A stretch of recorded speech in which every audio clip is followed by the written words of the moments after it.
Hello everyone, welcome back to episode 2 of That's My God season 2. We are a week behind in the podcast schedule, and we're just going to go 2 weeks from today's episode here on out because, listen, I have excuses on excuses, you know how it is. I was sick the week I was supposed to record this, and I didn't want to talk in front of a microphone when my throat hurt really bad. And then God really revealed a lot of things, and I was kind of in like divine revelation shock trying to process everything.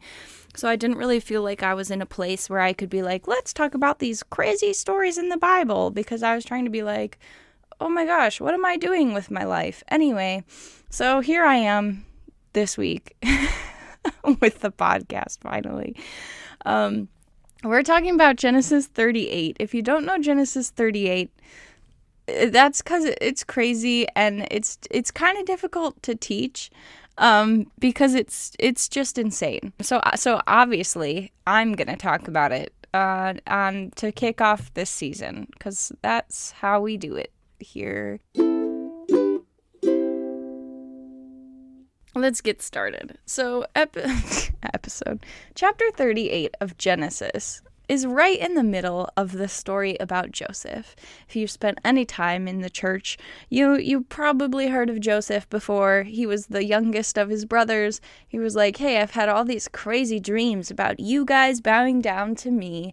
Even mom and dad are bowing down to me. And everyone was like, you are full of it. We can't stand you. Yeah, you're dad's favorite, but like, you need to chill. You need to chill because you're really annoying about it. And so they contemplate killing him, and then they're like, yeah, but what do we get out of that besides like not having to hear him talk about how great he is all the time? Let's sell him into slavery so we get rid of him and we get money. That's business, my friends. So then he goes into slavery, he works his way up, then he's betrayed by Potiphar's wife because she wants to sleep with him, and he's like, no, I'm a good man and I care about Potiphar, my master, so I'm not going to do that. But then she frames him and spins it all around and says he wanted to sleep with her, and she was like, no, I love my husband, I would never do that to him. So anyway, he gets thrown in jail, and then he is stuck in jail for a couple of years, actually. Eventually becomes Pharaoh's right-hand man. He saves all of Egypt and like all the surrounding area from a 7-year famine, and then his brothers end up finding out that Joseph is alive and he's like the king basically, and then everybody reconciles and it's this wonderful, beautiful story. Okay, in the middle of all of this, we get a chapter that's not about Joseph at all. It's about one of his brothers, Judah. Judah is the guy who said, hey, wait a minute, everybody, let's not kill him. Let's sell him into slavery and make some money off of this. So Judah kind of sucks, right? Okay? Judah, not kind of. Judah straight up, he's awful. The previous chapter, Genesis 37, Judah said to his brothers, what profit is it for us to kill our brother and cover up his blood? Come, let us sell him to the Ishmaelites and not lay our hands on him, for he is our brother, our own flesh. This is a wild statement to make because they're selling him to the Ishmaelites. And if you've read Genesis as I asked you to, okay, there's a reason why I said like start in the middle, because Abraham actually is relevant to this story. Abraham, okay, old guy, doesn't have any children. The Lord is like, you're going to have a son, and your descendants are going to be as numerous as the stars in the sky and the sands on the beach. Like, you're going to have so many descendants. And Abraham's like, well, I'm old and my wife is like really old, so I don't think we're going to have kids anytime soon. And his wife is like, no worries, it's your descendants, not necessarily mine, so just sleep with my maid, and then there you go, there's the promised child. So Abraham and Hagar conceive a child, and it's a hot mess after that, obviously, because Sarah's all jealous that Hagar has this baby, and that's why monogamy is a good idea. Anyway, Anyway, so then Hagar's mistreated, and that's a whole nother story, honestly, that we could be talking about. But Hagar's mistreated, and God hears her crying out to him, and he's like, okay, Hagar, your son is not the promised son of Abraham's line. However, I see you in this situation, and your son Ishmael is going to still, like, have all these nations come from him. Okay, so Ishmael and Hagar are blessed, but they're not, like, the special, chosen, prophesied ones, right? Judah and Joseph and all of these guys, they are descendants of Isaac, the actual promised son of Abraham and Sarah. Does this make sense? I hope you're following. So the sons and the descendants of the promised child Isaac are now selling their own flesh and blood to the descendants of the unpromised child Ishmael. This is why it's so crazy that he says we shouldn't lay our hands on him. He's our brother. He's our own flesh, when they're literally selling him into almost like enemy territory, right? It's just, this is the most unhinged, out-of-pocket justification for selling your brother into slavery. It's wild. So anyway, that's our introduction to Judah. Now we get a whole chapter about this guy, and it gets worse. It gets so much worse. So a lot of time passes between the time that Joseph is sold into slavery and he rises to Pharaoh's right-hand man. It's like 17 years or something. I wrote it down. 20 years, at least, from the moment that Joseph said, hey, I had all these cool dreams, to the moment that he's now selling grain to all the people during the famine. Okay, that's at least a 20-year span. So during all of this time, Judah is the third oldest brother, I believe. I need to make sure I know these things before I say them out loud. Judah, 1, 2, 3, he's the fourth. Judah is the fourth oldest brother, so he's definitely older than Joseph. Joseph was 17 when the dreams thing started happening, so Judah's definitely of marrying age. He has children during all of this time that Joseph is away, okay, and now we're in this situation. Judah needs a wife for his firstborn, so he goes and finds this lady, Tamar, and he says, hey, you and Er,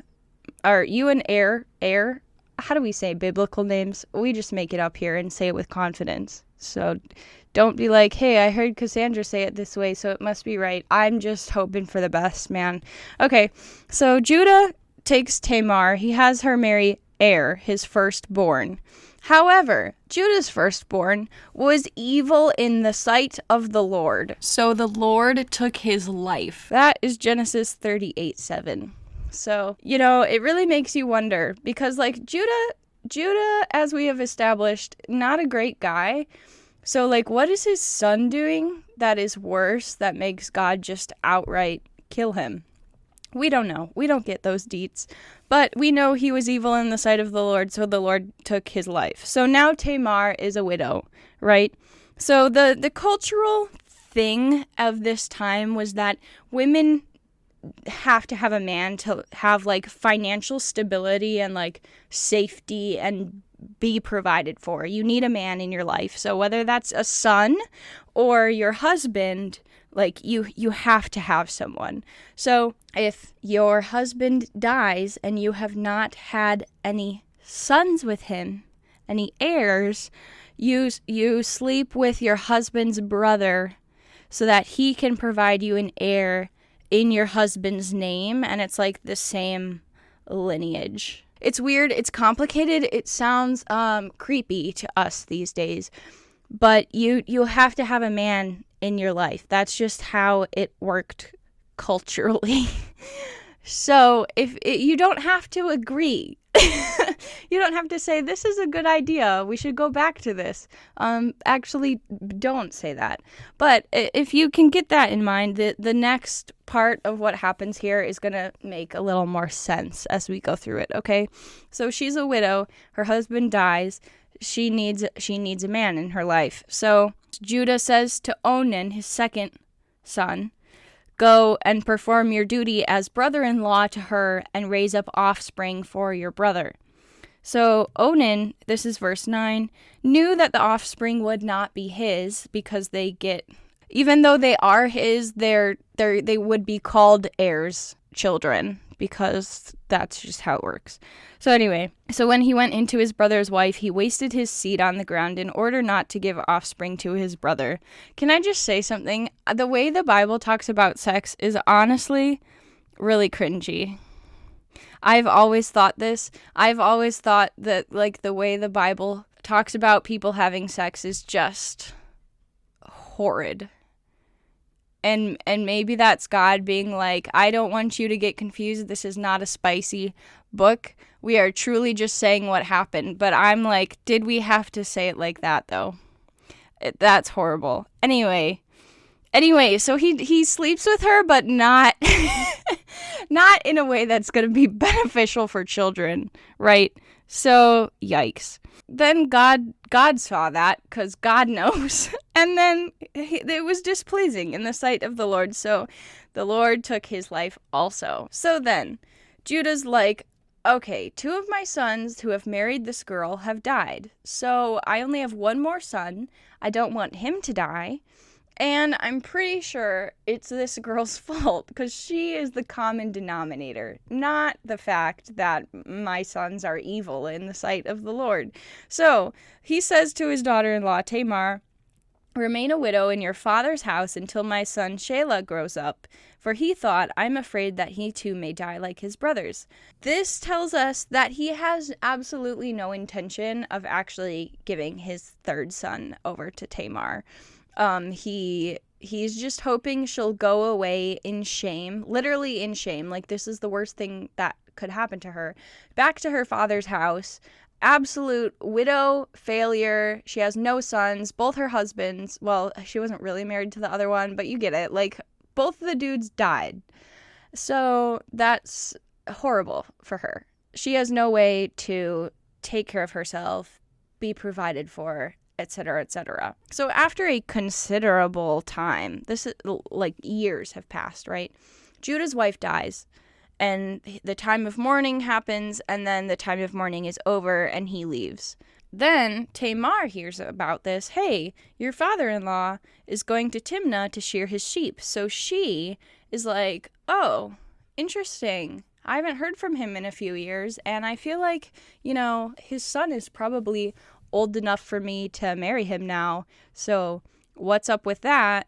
I should go check out the situation. This part is kind of wild, but, that's what we're here for today. She removes her widow's garments and covered herself with a veil and wrapped herself and sat in the gateway of Enaim, which is on the road to Timnah. For she saw that Shelah, the third son, had grown up, and she had not been given to him as a wife.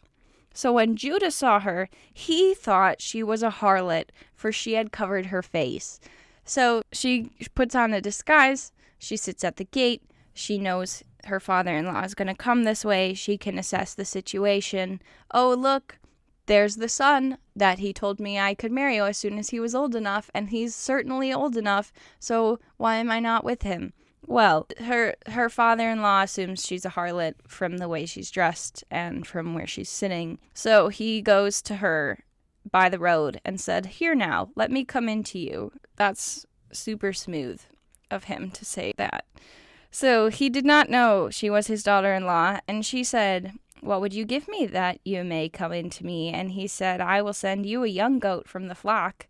And she said, will you give me a pledge until you send it? Because, yeah, you can say you're going to do this, but, I need my payment up front. She is also a businesswoman. And he said, what pledge shall I give you? And she said, your seal and your cord and your staff that is in your hand. So he gave them to her and went into her, and she conceived by him. So, one night stand with the father-in-law, and he goes on his way to shear his sheep. He still is not thinking about Tamar at all because he doesn't care about her. And she, meanwhile, now has this child. So, eventually, Judah sends the young goat to go to this woman. And then, as soon as he gives the goat to her, he'll get his stuff back, the cord and the seal and the staff. So he has to send the goat to get his important things back. Verse 21, where is the temple prostitute who was by the road in a name? And everyone's like, we don't know what you're talking about. We don't have a temple prostitute here. And so then Judah's like, I don't understand how this could be true because I slept with a temple prostitute. And then Judah's like, you know what? She better just keep the stuff and we won't worry about it because I don't want to be embarrassed by the fact that this whole thing happened. So then 3 months later, Judah gets told that his daughter-in-law Tamar has become with child by harlotry. And Judah is like, oh my gosh, how dare she do something like this? We need to bring her out and let her be burned. That's verse 24. So he's gonna kill her for getting pregnant via harlotry. And she's like, hold up. The man who got me pregnant owns these items. Mic drop moment, right? Because they're his items. He did this to her, and now he thought he saved himself embarrassment, but this is truly humiliating for him because he did not want to provide her with heirs as he was supposed to through his sons. He kept his third son from her, and then he actually ended up being the one to provide her with that son. Quite literally, he did that. And it was in the most humiliating way, ever for him. Also for her, honestly, but I think mostly for him. Here's why this matters, okay? It's not just a wild revenge story, although there are a lot of those in the Bible too. She finally gives birth to this son, and there's not just one child, but two. She has twins. So I feel like that's on God giving more than you could ever ask or imagine, right? He is like, okay, Judah has withheld you the sons that you need for a good life. So I am going to give you 2 sons by him because that's equal part punishment, shame on you, Judah. And here you go, Tamar. It's everything you need. I know that's super whack to think about in our cultural mindset of sleeping with not only your husband but his brothers and then your father-in-law. That part is super messy, super messed up. I'm fine with that being weird. I agree. But also, we just have to get through our heads this is how it culturally this is how it was. This is what people did. And God used that weird cultural norm to provide. It gets better, though. It gets better because their son, Perez, he was not gonna be, they didn't think he was gonna be the firstborn. They thought the first baby that was starting to be born, they tied a scarlet thread around his hand so they could be like, this is the first baby. But then he drew his hand back, and then the other brother comes out first. So the one they thought was going to be the firstborn, the one they thought was going to be the chosen special one, wasn't. It was the other kid. Now he's born. His name is Perez. And Perez is in the family line of Jesus. We learned this in Ruth. All right, Ruth 4:12. May your house be like the house of Perez, whom Tamar bore to Judah, through the offspring which the Lord will give you by this young woman. Okay, then we see that he's in the family line in Ruth 4:18. These are the generations of Perez. To Perez was born Hezron, to Hezron was born Ram, and to Ram Abinadab. To Abinadab was born Nahshon, and to Nahshon Salmon. And from Salmon was born Boaz, and to Boaz Obed, and to Obed was born Jesse, and to Jesse David. And then we know that Jesus is of the house and line of David. So Perez is in the family line of Jesus, which is crazy because if you skip over this story, you just hear about Joseph. Joseph was the guy. He was the chosen one of the chosen family of, we have all these chosen sons. Abraham, the chosen son Isaac. He has Jacob and Esau. Jacob is the chosen one. Jacob has 12 sons. Joseph is the chosen one because he he got sold into slavery, but then he rises up as the Pharaoh's right-hand man in Egypt. So, like, he's the guy. And obviously, Jesus would be born from all of these chosen people. And the fact of the matter is no. Like, he was born out of the family line of this crazy, insane issue between Judah and Tamar. Why would God do that? Like, why would God say, here's a really messed up situation. I want my son to be born from your family line.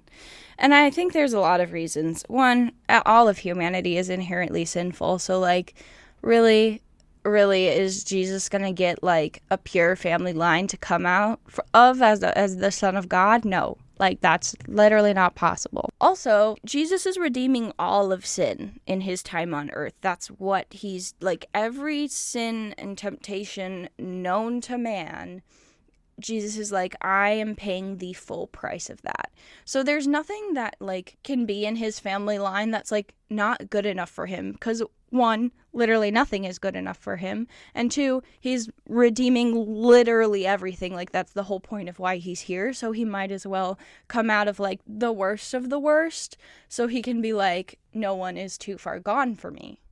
That's the whole point of the gospel. Also, I think it just shows us we, in our current culture, get so focused on this present moment and instant gratification, and if God's going to redeem it, I better be alive to see it. But that's not really how God works. We're going to actually talk about this. Oh my gosh, when are we talking about that? We're going to talk about this in another episode, about how sometimes God's justice comes generations later. And it's easy for us to look at that and be like, well, that's not fair because that guy wasn't punished then because he's dead now. And it's like his descendants getting his punishment. But that's just because we have finite minds. Like, God is over and above time. He sees how history is playing out and he knows what needs to happen when.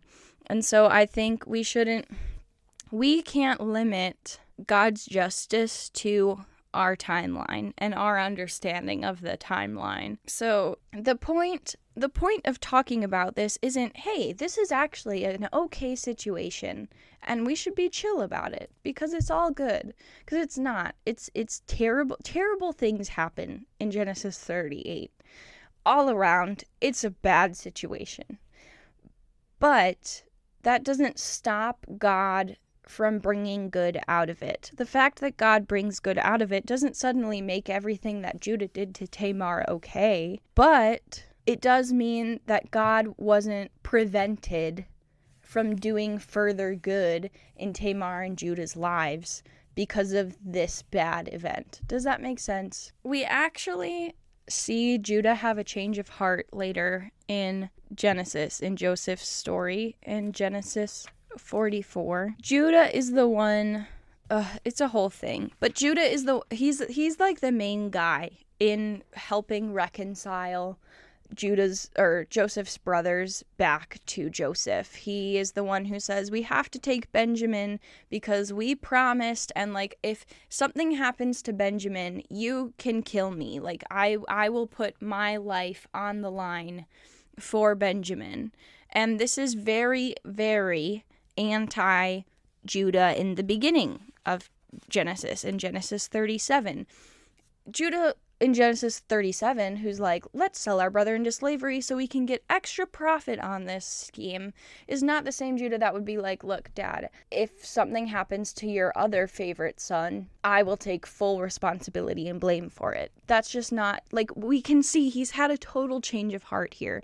And when he's talking to Joseph, he's saying, like, look, I have placed my life on the line for Benjamin. Like, take me in his place as your servant, as your slave, like, whatever, like, just take me instead, because our father's heart will break if he loses him. And Joseph's like, whoa, this is not the same guy that sold me into slavery. So Judah gets his redemption. And it's important that we read Genesis 38 because this is probably how Judah learned, hey, I can't be selfish and look out for number one all the time. Like, I have a responsibility to be taking care of other people, and I need to do that or I will be humiliated and forced to take care of them anyway. So I might as well just do it out of the goodness of my heart. That's adding some extra inferences, but you get what I'm saying. This is an important part of the story because it's what takes Judah from the guy that sells his brother into slavery to the guy that's like, I'll do anything for my family. So that's why we read all of Genesis, because the family lines do matter. They go from this family line to that family line. That gives you extra bonus tea. There's more bonus tea that I didn't talk about that we'll talk about in another episode that comes from Genesis and all the family drama there.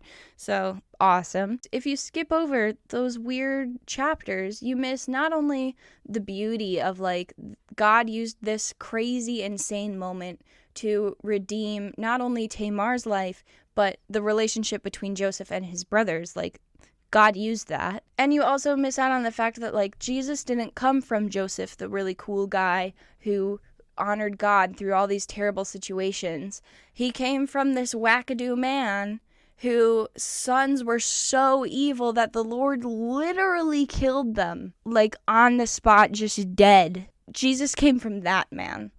So, you know, I think that's cool. I think that's cool because that preaches to my heart and says nothing you can do is so terrible that I can't redeem it and use it for good down the line. Nothing that is done to you is so terrible that I can't redeem it and use it for good down the line. Like, this is what God does. It's the message of the gospel, and it's right there in Genesis, in the very first book of the Bible, in these sinful, terrible events. That's why the Bible's cool.